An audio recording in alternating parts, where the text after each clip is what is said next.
Bismillahirrahmanirrahim. Alhamdulillah Rabbil Alamin. Wassalatu wassalamu ala Rasulillah. Wa ala alihi wa sahbihi wa sallama tasliman kathiran amma ba'd. Assalamualaikum warahmatullahi wabarakatuh. Haray ko adi kong tentor Allah Rabbal Alamin. Yo neunang enfere. Wanila pinanggol mo golleji meɗen ɗin. O arsikayen o faaminen ko konɗen e janngude o waɗa ko konɗen e janngude tabita e meɗen o arsikayen ko wiyete kon tabital ka janngugol kadi e haray si feƴƴi on introduction on tuso ko komi waɗi ɗon haray inchallahu tabaraka wa taala haray yiɗen continde ɗiɗo mouradiaji meɗen haray ɗen anndi balɗe tati kala en fotte waɗen ko wiyete kon e mouradia no marirɗen daksuno haray ko noon marirɗo mouradia kadi haray ɗen anndi fayimi anndintina kadi haray hiɗe mari daksu tenen hiɗe mari daksu alarba hiɗe mari daksu jumaa bimana hiɗe mari daksu yawmul ithnain hiɗe mari daksu yawmul arbia hiɗe mari daksu yawmul jumaa nam donc haray ɗeɗo balɗe tati haray hiɗe mari daksu normalement ko daksu mo tawata ko privé bimana o watama heɓoyde nokku goo kono on say ɓawti ɗum ɗon ɓa haray ko daksu waɗaɗo vidéo raɓɓuɗuɗo moƴƴa ko ɗum si tawata ñande kala heɓuɗen daksu bimbi wo ma ñande kala heɓuɗen on daksu privé wo hara miɗo obligé kadi organise gol zoom goo fi artugol e moɗon artugol e talibaɓe ɓen ka tawata en wawa yanñude moƴƴa fi en wawa yewtude détail fota ɓe inchallahu hawnaki saabu ɗum ɗon wawa wonde saabu heɗitiɓe ɓen fama kadi haɗa ko ɗum ɗon o moradia meɗen ɗo inchallahu tabaraka wa taala haɗen jokkitade en toro allahu rabbal alamin yo newnan en feere kadi laɓɓinangol mo konɗen e wadde kon yo taw hara janneɓe ɓen e wonɓe e janngude ɓen ko sabu makko ne waɗirde o ɓeyda yurmede makko nen e meɗen o arsi kay ko wiyete kon tabital e ko wiyete ko janngugol ngol o arsi kay tabital e ko wonɗen e janngude ko kal bi mana yo arsu ken ko wiyete kon gandal ngal tawata en yejjidata abadan e ara si ɗum ɗon feƴƴi haray daksu meɗen mo janngude nden on bimbi woni mo wonɗen révise ɗon hannde hara ko alfa'il aray ko wiɗen noon ko honno wiyete alfa'il hara heɗode moƴƴa inchallah normalement wona daksu mettuɗo famude hay seeɗa ko on ɗum ɓay haray ko fuɗɗornen ni hawnaki haray woɓɓe e meɗen no woodi e haniɓe famali moƴƴa kono inchallah sen expliqué ɗo haray ɓe ɓofta e faltade kadi sen lanni kadi en jonna exemple ji seeɗa ndara ko hombo e meɗen faami ko hombo e meɗen famali ɓen ɗon wallite kadi inchallah e harayno komi heewi anditinde kon yandi kam moɓodirɗen ɗo miɗo wawno tun wadde zoom feerejo mi yanña explication on moƴƴa mi naɓana on kono ko honno waɗata toujours ko explication ko yaaji wo explication ma an neɗɗo explique ɗon ko famuɗa wo hiɗa explique ɗum moƴƴa wooda e tun inchallah woɓɓe e meɗe ɓe tawata haray ɓe famali haray ɗum ɗon ko interaction ɓurata e moƴƴande bi mana koye taw hara hiɗa ɗon on tino ɗon expliquanama ko non ɓurata famude hara ɗum no jeeya ko tawata ɗe waɗirde ɗiɗo zoom ji meɗen donc haray ko ɗum faala wi'ude so tawi hiɗen moɓodirɗo saabu honɗum woni fiyen janngu yo en wallidir haray vraiment wota en jaɓu si en landama ɗo ko hombo faami e honno ko hombon famali en fo deƴƴen wan noon ko honno ko fottindinen ɗo ko fi honno ko fi yo en janngu yo en wallidir yo en faamu kadi donc to en jaɓu on tigi ara ɗo 30 minutes 1 heure de temps peut être plus gasa ɓuri ɗum ɗon mi lando ko homboni famali hara no woodi hakkundaji meɗen ɓe famali ɓe deƴƴa nafataɓe fewu donc so tawi en famali hunde kaari wiyen a haray de mi famali hunde kaari haray en hana heɓude honto fi ɗum ɗon ɓe mana en hana heppude guite meɗen hersa fi ɗum ɗon a famali goɗɗum lando mi famali hunde kaari haray wallite lan mi fama ko noon ko fottindinen ɗo kono to taw a ronka e famude ɗo on tigi deƴƴa yo angal faamu makko ɗon min seeɗa ɗo o yaha hara o famali janngo o ronka dartude biɗɗe makko hara ko saabu o famali harare noon mi landino ko homboni famali mi landiti kadi ko homboni famali mi landitoto kadi ko homboni famali ka arande lawol ɗo mi inna kadi kala mo famali yo wompito inchallah ko ɗum woni ko o zoom ɗo waɗirana ɗi darsiji ɗo haray ko darsuji ɗi tawata ko darsuji wiyen base ji ɗin so perdi ɗiɗo manda ko hoɗon ɗum waɗeten on say ngal ɗe pilier ji arande ɗo sen perdi ɗe ɗo araba ko jannguɗe yeeso ko tana wonanta en en famata yeso ton goɗɗum hay sen fama en sonjoto moƴƴa no way ɗo ni hande si en naati e jangol o domir mum fasil monɗen e jang muttasil monɗen e jangude ni o mo janguno ɗen lendi feƴƴu jawmul ithnen feƴƴuɗo ɗo tawi ɗum manditi ɗon andi ko domir neɗɗo mo tawata heɗa wolde fi on te wiɗon ko ni kaaki sifa ɗi no wonden e jangude donc si tawi noon ko honno wawirten ɗiɗo haren jangali tu on taw dorabtu dorabna dorabta dorabti dorabtuma en jangal ɗin ɗon taw ko honno fawirten goɗɗum yeeso ton en jangal ɗiɗo taw en wawata famude mettana en fi famugol ngol moƴƴa oyi donc piiji ɗin fof miɗo waɗi nisom bi maana miɗo waɗi règle miɗo waɗi laawol procédure mo tawata sen rewi ɗon en famay bi idnillah donc oto jaɓɓu ronkude famude ɗo hande après aroya faɓɓi janggo ma ɗum yontere min haray ɗum ɗo ko fa'il ni mi daro ɗon ɗum ɗo ko domir muttasil ni mi daro ɗon ɗum ɗo ko mabni wal mu'rab mi daro ɗon hara mi expliquat par ce que mi expliquata on say mi famay to wonde en jangino mi landino ko homboni famal en fof hollude wonde en faami donc ala ko artirta langi ɗum ɗon on say kadi ara vraiment wakkilo ɗen vraiment ɓay tun hiɗe windi ko en jangayɓe hara e wakkilo ɗen jangen si en famali wi en famali kadi wota en jaɓu seedude ɗo hara ɗen andi en famali deƴƴen wiyen en hersa o nela so sallam ɓe maki wonde ha hande hersa addanal bani adama so wona ko moƴƴi donc si en hersi ɗo ha en immike en seedi ɗo en wawal hara est ce que ko hersa waɗɗen o woye na hersa waɗɗen par ce que ina faali en wona ɗum waɗɗen few wota en hersuɗo ha seeɗen hara en wawali biddiɗi hara noon karmo ko joñimo ɗo ma janno wonno ɗo awa o inna ko hombon wawali deƴƴen karinna wawi an kadi deƴƴa ɗon ɗen andi ɗum buye meɗen heeɓi ɗum ka école ji qui n'a pas compris foppo deƴƴa qui a compris vous avez compris oui on a compris tawan noon hiɗa andani hoore maɗa wallahi aleyka famade après noon ɗa andi résultat mauvais on ka woni artande ko ɗum wonde garde ɗo c'est exactement pareil ko moni famali mimi famali hunde kaari de wallitelam hunde ka toute façon yimɓe ɓen anda on nder ga bien vrai que oui woɓɓe moɗanno andidiri kono généralement on andidira donc sans toi libre landuɗa bon mimi famal hunde ka wallitelan exige a famal ɗum ɗo a famal ɗum ɗo a famal ɗum ɗo à moins que min mi wallitotako e ba voilà ɗon haray a hewtiyan ko wonɗa yani a waɗi ko lamdaɗa ko oyi ko te jaɓu seedude ɗo sibilande ke qui a compris e en fof wiyen wuyi maɗum goɗɗo nayi mi faami en fof meɗen deƴƴen haray ɗa andani hoore maɗa famade kono tun deƴƴa ɓay tun haray o eɗen hersude wota jaɓu ɗum ɗon yaaden ɗo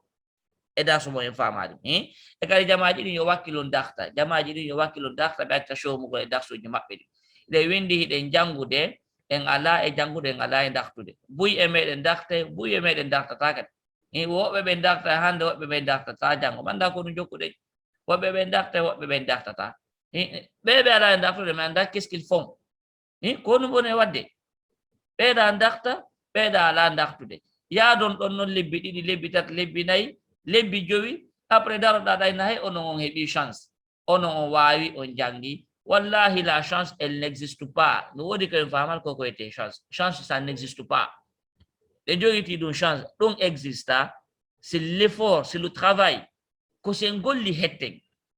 woto en jooɗoɗo wiyede en sabbi chanson eɗe sabbi honno en landumin meilleur eɗen jooɗi en ala wadde e hunde ça va pas changer mi halni en ɗo hamiron qui c'est nous qui changeons la vie changera en plus donc sen jangi en wawi ensuite non sen jangi en force non si wawen awa kon sen jangale en espéri wawgol kon no waweten en wawata hay e hunde wakkilo nen darten bindi ɗi e kadi mi halfiti kayɓe ɓen kadi wonde so woni une semaine so woni honno usbou wahid kamil usbou goto timmuɗo tis semaine timmuɗo tis neɗɗo on si tawi woodi honno o foppo makko o dartali haynde wote so addal ganto makko ngo ko ganto jaɓɓiɗi ngo ɓe ittu inde makko nen ka liste ɓe ittu inde makko nen ka liste hande ka so darti o tiketake yani ko neɗɗo mo tawata ɓe ngala contrôle de so faala yo janngu so faala yo accu ɗon parce que ça fait très très mal on ala randude compte en ala andude ɓe o ɓe contrôle ɓe ɗum hiɗon ɗuuɗi wona groupe goto ɓe mari koɓe contrôle hiɗon ɗuuɗi contrôle ɓe ɓe hiɓe fandi ko goto ɗiɗon contrôle ɓe ekkuta darsuji ɗin ɗi foppo majji ɓe contrôle ko ɗon e jangude ko ɓenna kaari darti kaari dartal kaari darti kaari dartal kaari waɗanama rouge kaari waɗanama vert ɓe wona e ɗum ɗon donc en wona be waɗanede ɗin croix ji rouge ɗon en dartal on sam fou haaju men ala e mum ɓe ñande o ñandi ɓe waɗa tun heɓe waɗa wona soñjugol ɓe tun en foytinay ɓe en foytinay ɓe so woni yontere wotere ko croix ji tun on tigi waɗana croix ji tati normalement ça dépend groupe on tigi on ko croix ji tati on tigi waɗana ma nayi bi mana yontere on dartali hay e hunde mi profita ɗon humpita tiga e ɓe ɓen kadi so ɓe humpitaki ɓe humpitike gila joni kala wonde une semaine o dartali o addari ganto jaɓɓinigo contrôlé ɓe yoɓe ittu inde makko ne hande kadi kaari ala kay contrôlé tuma o desiri janngugol o artay tuma o desiri janngugol wo o foɗɗi dartude wo inchallahu tabaraka wa taala sa moƴƴere joni meɗen hewtimo inchallah en watta inde makko no continue kono hande kay ngala tikkude ɗo goɗɗo goo o dartali hara ko tikkugol tun o dartali ala dartude foytinen hoore meɗen inchallah en jokkita darsude meɗen biidnillahi tabaraka wa taala jannguɗen alfa'il ما هو الفاعل وهم ويته الفاعل الأمثلة كويت الأمثلة بمعنى كو example لو كو plurial no example goto كم كون ويته كم مثل ويته مثل ما مثل على حسب سينام أمثلة مثل كو goto example goto سينام أمثلة كexample جبوي هذا أورو كو جمع de toute façon on jangal كويت كون singulier pluriel taw on arre kwete mufrad jam'u en jangoya ɗum ɗo inchallah semaine ji aroyade biidnillah donc hara wiwɗen kon wiyete alfa'il no ɓe innirta noon karmo koɓe honno arabe no ɓe innirta noon ko alfa'il ko man fa'ala alfi'l man fa'ala alfi'l yusamma fa'ilan bi maana waɗɗo gollanga himo nodditire fa'il donc kala phrase mo janguɗen ستيتون فعل نديرتون نورمالمون فاعل نديرتون كان ان كلا فعل كلا فراز مويدا فيرب نديرتون عندي هذا قول دو قول لانغا نديرتون باسكو فيرب اراتارا قول دو قول لانغا لا نديرتون دونك قران او فاب ماكو كلا كدفتر عرب ويندي سو هيتون فعل هذا فاعل نتون كو اما فاعل هيمو اما هيارمو كون فاعل هم نديرتون ko ma mo suudi parce que fa'il ji ko di suudi buy on darata fa'il ji no suudi kono en janga on sa fa'il suudi don en anda ko honno o wayi normalement mo wel andude moƴƴa ko niveau meɗen on permetata en andutugol on ɗo ni donc hara en faami wonde al fa'il ko honɗum ko waɗuɗo gollal kara phrase mo janguɗa saytun ko jumla fi'liya ko wiyete jumla fi'liya en ado e jangugol ɗum ɗon ɓe mana ko verbe mo tawa ko honno ko phrase mo tawata ko fi'il o fuɗɗori donc kala phrase mo ƴettuɗo hara ko fi'il heɗude moƴƴa phrase mo tawata ko fi'il o fuɗɗori ko jumla fi'liya en ala natde ɗum ɗon kon falatu en andu kala ka fi'il woni haray fa'il on ton kala ko doraba en woni fa'ala en woni amila en woni on dhakara en woni qara'a woni kataba woni kala ka yiɗo sifa ɗi verbe ɗi janguno ɗen ɗi foppu majji ko yata fayda woni sans verbe e quelque sikki 120 verbe joni ɗi janguɗen ɗi foppu majji ka niveau 2 gila niveau honno gila ka fuɗɗon haka niveau 2 normalement sikki ko 120 verbe donc ɗiɗo ɗi foppu majji ɗiɗo verbe ji e verbe ji tawata en jango e kadi en yaaɗi taw ɗiɗo ɗi foppu majji kala ka yiɗon ndi fi'il hare fa'il no wondi e makko manda sen faami kala ka yiɗen fi'il fa'il no wondi e makko hare fi'il non hiɗen andi فعل جدين ينقسم الأفعال إلى ثلاثة أقسام بمعنى فعل جدين هدي سيدي لا بتاتي فعل الماضي إن جنجين دون فعل المضارع إن جنجين دون فعل الأمر إن جنجين دون كده دونك هذا عندي فعل المضارع نورمالمان قد ضم أو جتتا كساكتورم فعل الماضي إن دون هدي عندي إن فوق ما هدي عندي دون فعل المضارع قد ضم جتتا كساكتورم فعل الماضي ko fatha ƴettata ka sakkitorum fi'lul amri ko sukun ƴettata ko sakkito kon ɗo honno ko janguɗen ko en feƴƴino ɗon joni donc si tawi tun en ii fi'il en faamay kisan fa'ilon no ton donc fa'ilon kankadu ko honɗum won golle makko ɗen ko masal sakkitingal ngal woni ngal masal sakkitingal ngal ɗo ko domma ngal ƴettata bi maana ko marfu' ngal ƴettata maɗum ko raf'u ngal ƴettata normalement en jango e marfu' raf'u en janga ɗin ɗon piije on say yani ɗum humpitirno en noon hanki e oya audio honno oya mouradia meɗen hayka darsu meɗen hanki hande mi sikki mi wolno fi muɗum no wolita noon masaɗen en change ay sayno wodi déjà himɓe ɓe tawata ɓe hakkunde moɗon ɓe faala déjà anticipude bi maana ɓe woni impatient janngol ɗin ɗon piiji ɓe wawi on say windude par ce que audio ɗo ko audio enregistrate ɗo on heytoto on say ko wiyete honno nder balɗe seeɗa ɗo ma jonte seeɗa en gollitirta ko wiyete kon fatha en gollitirta ko wiyete kon domma en gollitirta ko wiyete kon kasra en gollitirta ko wiyete kon sukun bi maana en gollitirta ɗen ɗon inde haɗa ko indele go gollitirte par ce que ko ɗen noon analyse grammatical ko ɗen noon ɓe gollitirta sen waway arabu moƴƴa famin arabu moƴƴa ko yaaji e ko luggi ko ma anden ɗeɗon mase en andoyde balɗe aroyaɗi haray noon hiɗo wawi windude fewn ɗo toute façon en aro e majje kala mo tawata mo woni impatient janngugol ɗe mo wawi rewtade fewn no maîtrise ɗe noon très important par ce que aro e ko tawata en wiyata domma few haray domma on hiɓe innamo marfou mo inne marfou ma ɓe innamo rafa marfou ma ɗum rafa marfuun ma ɗum raf'un hanno fatha on himo wiye mansubun ma ɗum mo wiye nasbun mansubun haɗa ko soodu won ɗon mansubun nasbun haɗa ko soodu kadi won ɗon kasra on himo inne majrurun ma ɗum jarun ma ɗum majrurun naam haray ɗum no ko kasra on domma honno sukuno himo wiye majzumun ma ɗum himo wiye jazmun haɗa ko ɗe ɗo normalement e analyse grammatical ko ɗum ɗo won ko gollitirton ko o fataha domma on yejita e wallinayi ɗo gacca e gollitirgol few ok joni artin haray o ɗo so daari o phrase meɗen ɗo alfa'il taw ko golluɗo gollal ngal donc daren exemple ji ɗin toral usfuru wiwɗen kala ka fi'il woni fa'il no woodi mi wolno ɗon ko audio a bimmi ka vidéo an ka darsu meɗen est ce que joni fa'il o ko honto woni est ce que fa'il o ko ɗo wonata est ce que ko yeeso ka wonata est ce que ko yeeso normalement kala ka fi'il woni fa'il no woodi kanjum kadi fi'il e fa'il toujours jogondir ko imma goɗɗum ngo wona hakkude ɗo ma ɗum goɗɗum ngo wona hakkude muɗum kono toujours hare fa'il o no woodi se ɓanda sen faami kala ka haalden fi fi'il fa'il no woodi fa'il o ko honno ko golluɗo gollal ngal donc wiwɗen toral usfuru wiiri colunkun wiiri mais ɓiɗo yimɓe ɗi townuɓe juuɗe ɓe anda vraiment so tawi ɓe ala nande woni j'ai l'impression haɗa ɗo nanaɗo woni 3 personnes townuɓe junngo ɓe anda so tawi ɓe ala nande woni ok mbiɗa active micro ji moɗon ɗin pour juste voir wodi 4 personnes townuɓe juuɗe je sais pas pourquoi mais ok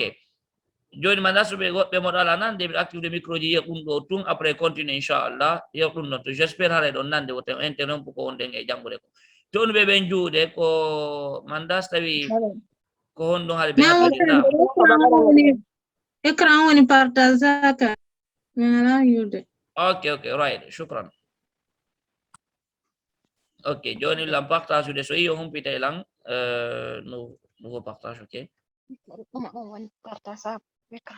ok normalement no partage e joni hani photo on ka bakara sutti ɗon onon non ɗo yalti joni nani aɗa ko photo on ka bakara waɗɗon ok heddi ɓe kadi wiide ne nam ok right ɓe ala yiɗe ok good ok joni lan désactivé micro Assalamu alaikum. Walaikum salam. Ok, la désactivé micro ji ɗin so tawi yimɓe ɓe ngala nande ma sifa ɗin ɗum piiji ɓe humpita e lan sifa ni ɓe tona juɗɗe ara mi anda inchallah.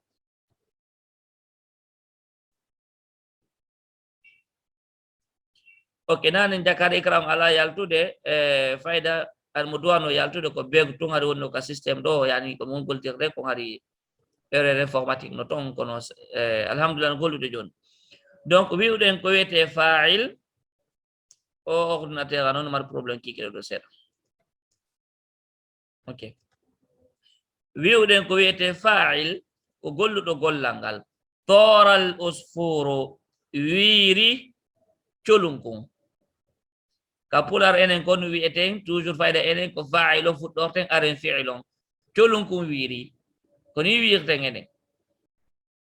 arabu non kamɓe wonano kamɓe ko fi'ilon après fa'ilon non kamɓe ko wiyete wiiri colum kon dogi hisonon bi mana dogi puccungo normalement no sella innugol al usfuru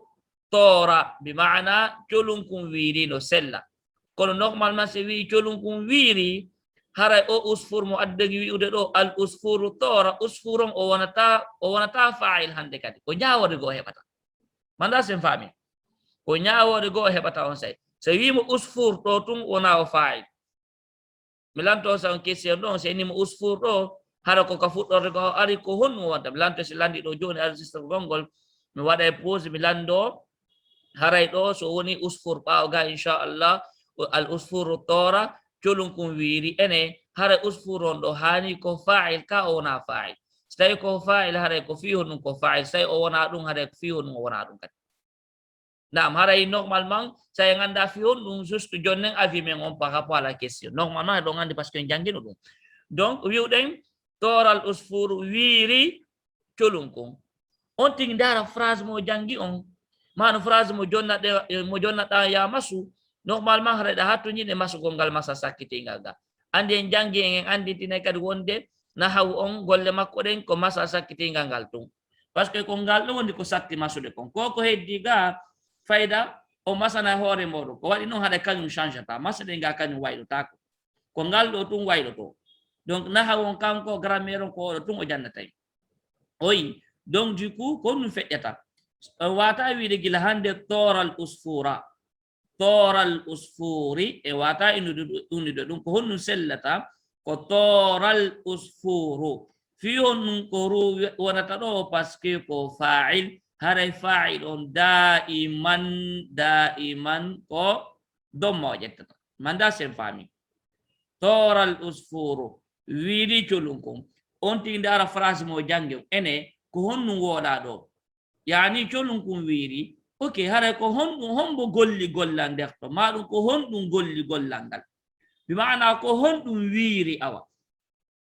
ko honɗum wiiri bien ko colum kon wiiri donc ko colum koni fa'il ko noon darsu meɗen o yani jangu phrase on anda hino ɗaɓɓita fa'il on nder ton sa yiti fa'il on kono anditirtamo a lantoto hoore ma o phrase mo jangi ɗo honto golluɗo gollal ngal nder ton golluɗo gollal ngal ko on ɗon wiyete fa'il manda sen faami joni ƴetten ɗuma deuxiéme arano phrase on ɗo jarol hisanu dogi puccungu ma wiyen puccungu dogi fi ene mbuyno andirɗen noon ma adde no arabu ɓen andiri noon par ce que ɗo ko arabon ɗen jangude jarol hisanu dogi puccungu en jangino fi'il ɗo jaro yajri jaryun en jangino fi'il ɗo jaro ko fi'il madi en jangino ɗum ɗon ala artude muɗum al hisanu ko puccungu donc on tigi janga dogi puccungu on dara ene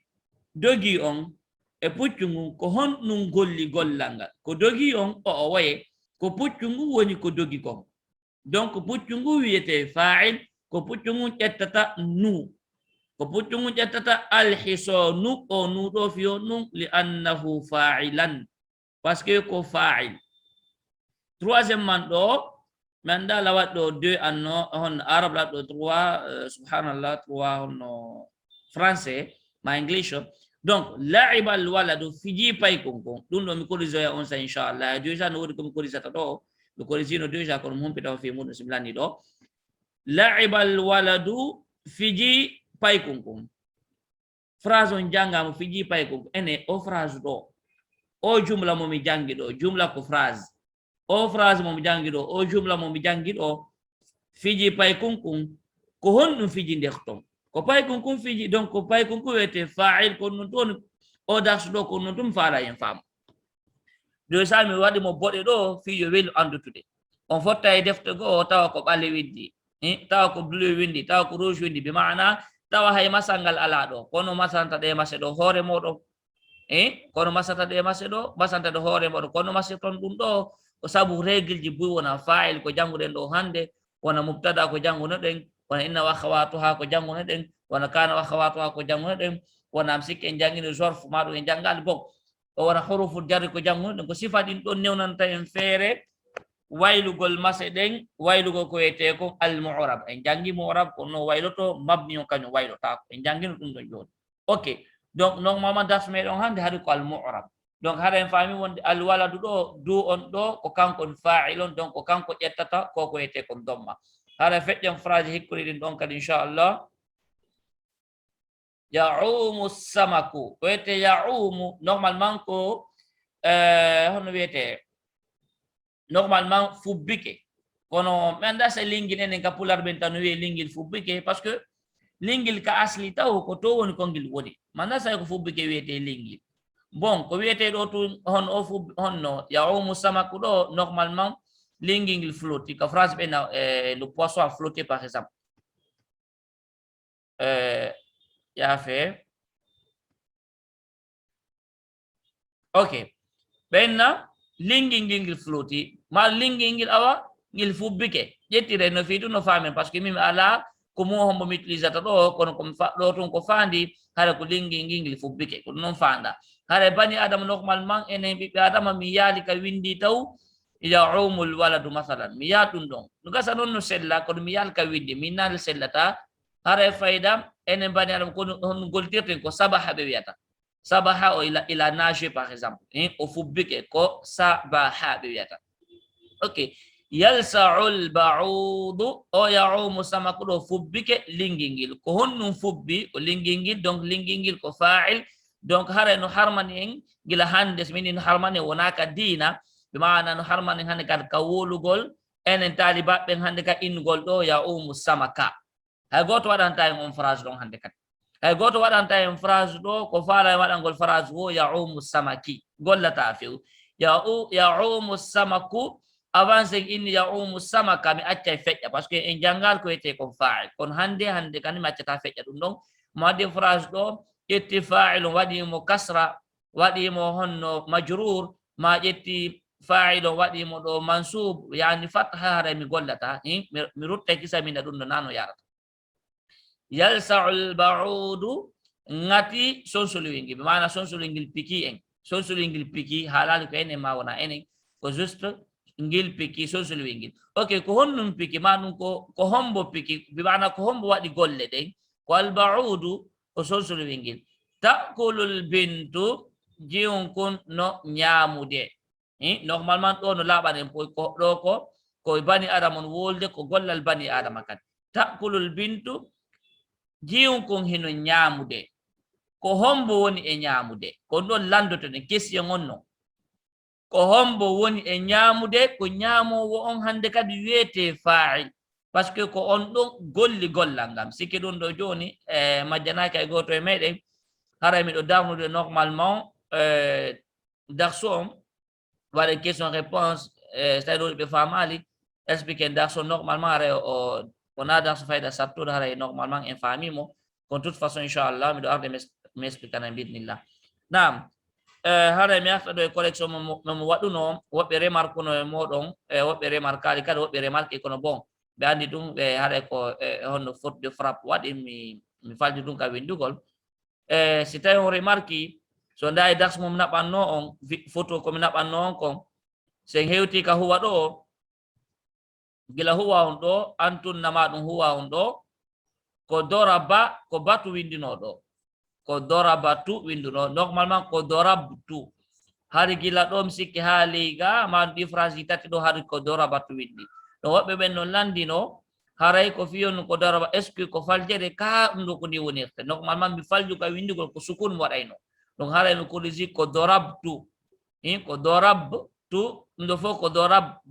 dorabtu haray wona dorabatu ɗum ɗa ko faljere sono yiltiki tun daari photo on tawa hari ko faljere wonno on photo ɗon ara inchallah normalement mi corrige kono ɓaye naɓata photo go fi ɗum ɗon si deftere mo nde woni disponible on c'est normalement haray ko correction on e muɗum heno te deftere nde tawata ɗi fotti ɗo ala toon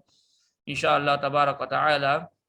wama kana fi min sawabin fa min allahi wahda wama kana fi min khatain fa minni wa min alcheitan wallahu wa rasuluhu min bara koko mi yewti ɗo so tawi mi yewti to moƴƴere haray ko allahu woni ko arsikilan ɗum ɗon wona wakkilare am few ko jomi men toni ko arsikilan ɗum ɗon yurmede makko so tawi moƴƴere no e muɗum so tawi noon bone no e muɗum faljere ma e goɗma ɗum goɗɗum goo haray pellet ɗum ɗon koye ammin iwri haray allahu nela ɗon wo'iti ɗum ɗon wo'itani tiɗude moƴƴa nde ala hattirde kadi